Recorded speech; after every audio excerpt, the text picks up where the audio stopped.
बिस्मिल्लाहिर्रहमानिर्रहीम। अस्सलाम वालेकुम दोस्तों, वेलकम टू कोडनीट। आज की वीडियो में आप लोगों के साथ शेयर करूंगी CS 403 की असाइनमेंट।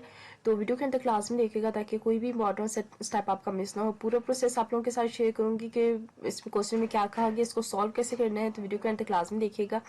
इसके अलावा हमारे चैनल को अगर आप नए हैं तो मैं आप लोगों को बता दूं, हमारे चैनल के ऊपर आप लोगों को डिफरेंट सब्जेक्ट के लेक्चर्स अपलोडेड मिलेंगे। इसके अलावा फाइनल टर्म और मिड टर्म के इंपॉर्टेंट पेपर्स विद रिव्यूज, उनके रिसोर्सेज भी शेयर किए जाते हैं।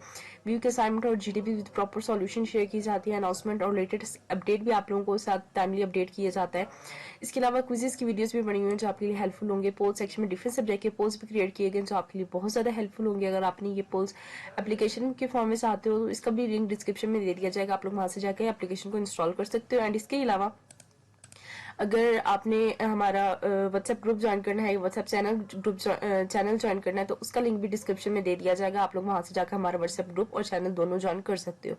एंड इसके अलावा अगर आपको इंग्लिश स्पोकन कोर्स में इनरोल करना है तो गर्ल्स और बॉयज के लिए सेपरेट ग्रुप बनाया गया है। जूम पे क्लासेस होती है, 2 मंथ का कोर्स है, आप लोग इनरोल कर सकते हो। आज की वीडियो स्टार्ट करते हैं। सबसे पहले अपने अपना LMS ओपन करना है। LMS ओपन करने के बाद आप लोगों ने अपनी असाइनमेंट फाइल को ओपन कर लेना है वहां से। CS 403 की असाइनमेंट है, असाइनमेंट 1 है जो कि ग्रेडेड असाइनमेंट है। हमारी मैक्सिमम हमारी 20 मार्क्स एंड ड्यू डेट है 3 से पहले हमने इसको सबमिट करा देना है। अगर उसके बाद सबमिट कराएंगे तो नहीं होगा। इसके कुछ रूल्स हैं वो देख लेती हैं। चीटिंग कह रही है कि किसी भी सोर्स से अलाउ नहीं है, अगर चीटिंग करेंगे तो मार्क्स 0 मिलेंगे। सबमिटेड असाइनमेंट नहीं होगी कब, जब वो खुल नहीं रही होगी या फाइल जो है वो करप्टेड होगी। असाइनमेंट अगर ड्यू डेट के बाद सबमिट की जाएगी तो वो एक्सेप्टेबल नहीं होगी। स्टूडेंट HTML इमेजेस और प्लेन टेक्स्ट को इनलाइन मोड में यूज कर सकते हैं और उसमें इमेजेस और जो फाइल्स और टेबल्स हैं वो भी इंसर्ट कर सकते हैं as per their need. Dock और जो PDF के फाइल्स हैं वो अवेलेबल नहीं होंगी, लाइक वो इनलाइन असाइनमेंट की सबमिशन में इसको एक्सेप्टेबल नहीं किया जाएगा। आगे बात करते हैं स्नैरियो। हमारा जो स्नैरियो है आज का, एक स्नैरियो दिया हुआ है। इसमें कहते हैं कि XYZ एयरलाइन ने एक सिस्टम बनाया है जिसका काम है फ्लाइट के शेड्यूल, उसकी बुकिंग, उसकी पेमेंट को हैंडल करना। ठीक है, एयरलाइन के पास बहुत ज्यादा जो है वो एयरक्राफ्ट है, यानी कि एयरप्लेन्स हैं। तो हर प्लेन के अंदर कुछ फिक्स सीट्स होती हैं। ठीक है, हर प्लेन को एक से ज्यादा फ्लाइट असाइन की जा सकती है और हर फ्लाइट का जो होता है वो अपना नंबर होता है। ठीक है, उसके हिसाब से उसका डिपार्चर का एयरपोर्ट होता है जहां से फ्लाइट स्टार्ट होती है और जहां पे फ्लाइट ने आना होता है। ठीक है, मींस लैंडिंग और जो उसका स्टार्टिंग पॉइंट है जहां से फ्लाइट स्टार्ट होती है और अराइवल पॉइंट जहां फ्लाइट जाकर लैंड करती है। ठीक है, अब पैसेंजर सिस्टम के जरिए अवेलेबल फ्लाइट्स देख सकती हैं, जैसे कि डेट्स, डेस्टिनेशन के हिसाब से सर्च करना। ठीक है, अब जो लैब हमारे पास पैसेंजर्स हैं उन्होंने अपनी पसंद की फ्लाइट चूज करती हैं ताकि वो जो सीट्स हैं वो रिजर्व कर लें। ये रिजर्वेशन एक स्टाफ में जो है मैनेजर वो मैनेज करता है। तो हर रिजर्वेशन के अंदर फ्लाइट नंबर, उनकी सीट नंबर, उनका पैसेंजर की डिटेल्स होती है कि ये वाली सीट किस किस ने बुक कराई हुई है। तो उसको यानी कि वो डबल में नहीं होता, लाइक एक ही सीट 2 बंदे नहीं बुक कर सकते उस चीज में। रिजर्वेशन के बाद पैसेंजर पेमेंट करता है और उसके बाद पेमेंट में वो क्या क्या देता है, अपनी डिटेल्स देता है और उसमें पेमेंट की डेट होती है, अमाउंट होती है, उसके मेथड होता है, लाइक वो कौन से मेथड के साथ कर रहा है, वो कैश में कर रहा है, कार्ड में कर रहा है, ये सारी चीजें होती हैं। अब सिस्टम इंश्योर करता है कि एक ही सीट 2 लोगों को ना मिल जाए। ठीक है, और हर सीट का एक पैसेंजर का नाम से लिंक होती है, यानी कि एक जब पैसेंजर जिसने बुक किया वो उसी के नाम से रिजर्व्ड होगी ना। सिस्टम सबका रिकॉर्ड रखता है, इनके जिसने भी फ्लाइट बुक कराई उन सबका रिकॉर्ड रखेगा, जिसमें जो है फ्लाइट का शेड्यूल आएगा, पैसेंजर्स आएंगे कि कितने बंदों ने करवाई है, स्टाफ मेंबर्स आएंगे और फाइनेंशियल ट्रांजेक्शन यानी कि सारी डिटेल्स आएंगी जिसमें पेमेंट्स वगैरह सब कुछ आएगा। तो इस सिस्टम का मेन गोल क्या होता है कि एयरलाइन के ऑपरेशन को स्मूथ बनाना और पैसेंजर को फास्ट और रिलायबल सर्विसेज देना। तो ये है एक सिनेरियो। आई होप सो आपको क्लियर हो गया होगा कि सिनेरियो में क्या बात करिए। एक एयरप्लेन रिजर्वेशन सिस्टम है, उसके बारे में बताया गया कि वो क्या करता है, उसका काम क्या है। अब इस सिनेरियो को देखते हुए हमने ये कुछ क्वेश्चन सॉल्व करने हैं। तो क्वेश्चन सॉल्व करते हैं अपने। अब यहाँ पे आप लोग देख सकते हो कि पहले उन्होंने हमें कहा है पहले क्वेश्चन में कि if we are planning to follow 3 tier architecture for airplane reservation system based, then you are required to answer the following question with respect to the system under as study. अब देखते हैं 3 tier structure जो architecture है for airplane mode ये होता क्या है। तो हैंडआउट से देख लेते हैं इसको।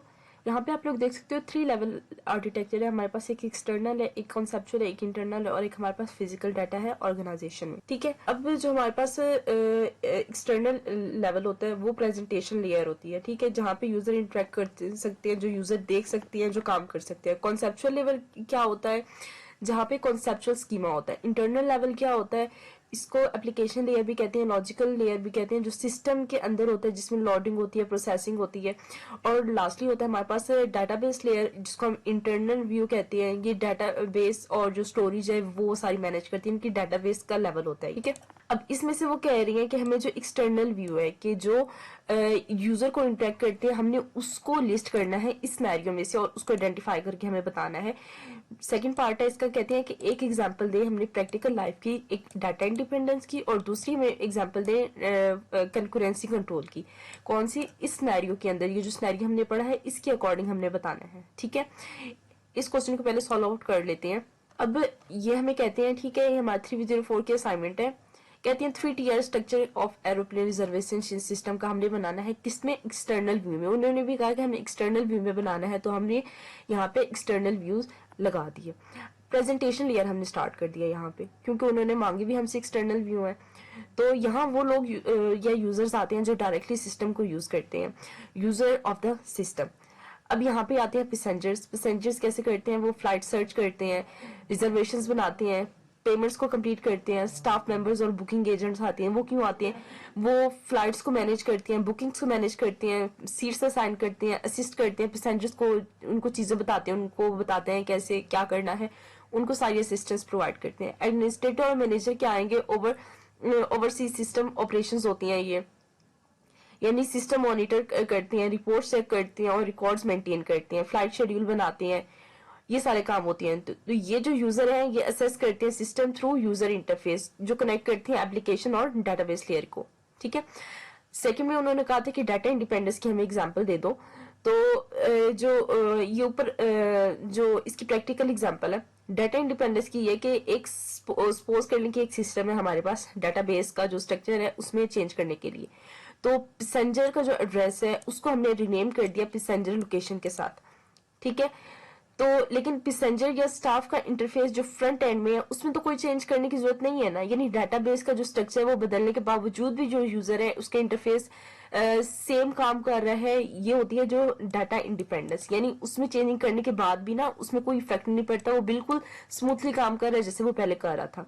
कंकरेंसी कंट्रोल में क्या आता है, दो पैसेंजर सेम फ्लाइट के लिए एक ही seat at the same time book करने की कोशिश कर रहे हैं, तो सिस्टम जो है वो उनको इंश्योर कर देता है कि सीट ऑलरेडी बुक्ड, ये मैसेज उनको शो करा देता है, जिससे उसको पता चल जाता है कि उस जो वो सीट बुक करा रहा है वो ऑलरेडी बुक्ड है उसकी। ठीक है, तो ये प्रोसेस कंकरेंसी कंट्रोल कहलाता है, यानी सिस्टम एक ही डाटा को एक ही वक्त में मल्टीपल यूजर्स को कंफ्लिक्ट से बचाता है, ताकि वो जो है वो एक ही चीज को बार बार ना करे और उनका टाइम वेस्ट ना हो।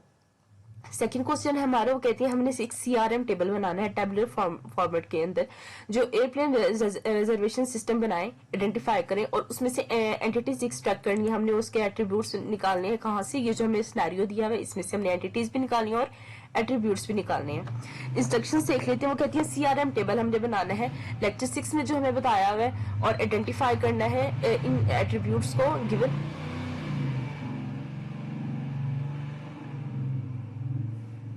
और आइडेंटिफाई करना है एट्रीब्यूट्स और एंटिटीज को, यानी जो गिवन टेम्पलेट है इसके अकॉर्डिंग। अब यहाँ पे आप लोग देख सकते हो एंट्रीज और एट्रीब्यूट्स यहाँ पे उन्होंने दिए कि यहाँ पे हमने एंट्रीज लिखने, यहाँ पे एट्रीब्यूट्स लिखने, यहाँ ऐसे भी आप कर सकते हो। और अगर हमें हैंड आउट के अकॉर्डिंग देख लें तो हैंड आउट के ऊपर सीआरएम टेबल कैसे दिया हुआ है, तो सीआरएम टेबल ऐसे दिया हुआ है। ठीक है, तो हम इस तरह भी बना सकते हैं। तो इसके दो प्रोसेस है। दूसरी बात ये कि पैराग्राफ हमारे चेक होंगे हर क्वेश्चन के ऊपर, और जो क्वेश्चन है वो ऑन वर्ड्स में लिखना है, मार्क्स हमें उसके अकॉर्डिंग मिलेंगे। और जो अगर क्यूरी है कोई भी क्यूरी है रिलेटेड टू असाइनमेंट, तो ये आपको मेल दिया हुआ है, ये इंस्ट्रक्टर का मेल है, आप लोगों ने यहाँ पे अपने व्यू के मेल से मेल करके आपने पूछ लेना आपको जो चीज परेशान कर रही है।